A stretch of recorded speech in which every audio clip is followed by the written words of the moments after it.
Singwas kapeni mama, singwas kapeni, pase mama hala, wano mai wano patula. Singwas kapeni mama, singwas kapeni, pase mama hala, wano mai wano patula.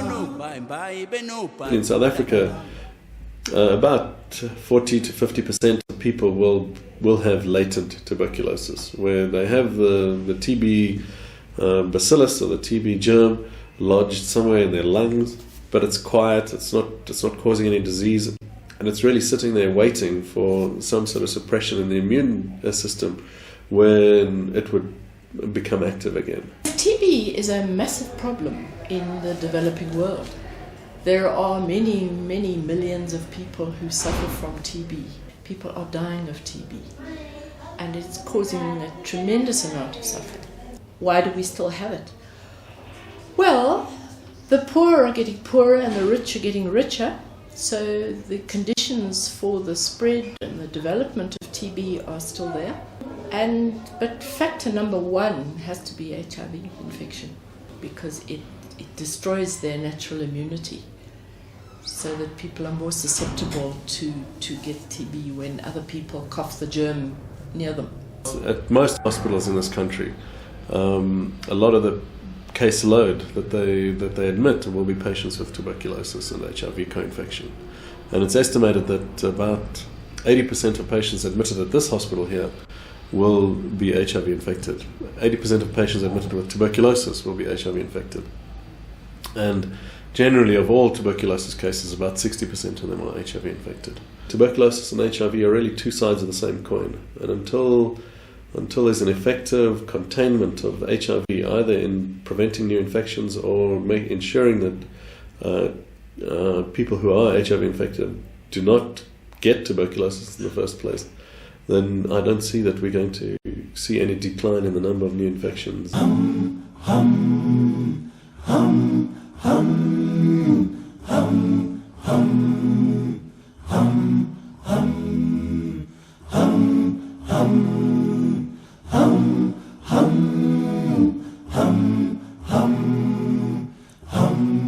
It doesn't appear that there's a huge amount of interest from pharmaceutical companies in identifying new TB drugs. The big concern about pharmaceutical companies is that I think in the last 30 years there's only been one new TB drug registered.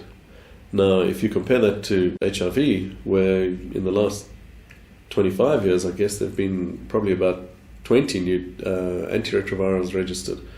It's quite an indictment of the tuberculosis of the drug companies in producing new tuberculosis treatments.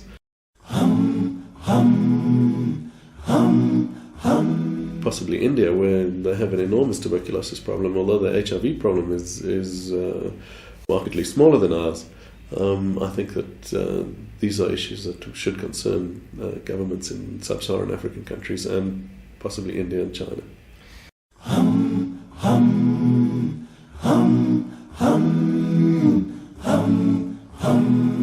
TB doesn't grab the attention of politicians or of capitalists because they're not exposed to it themselves.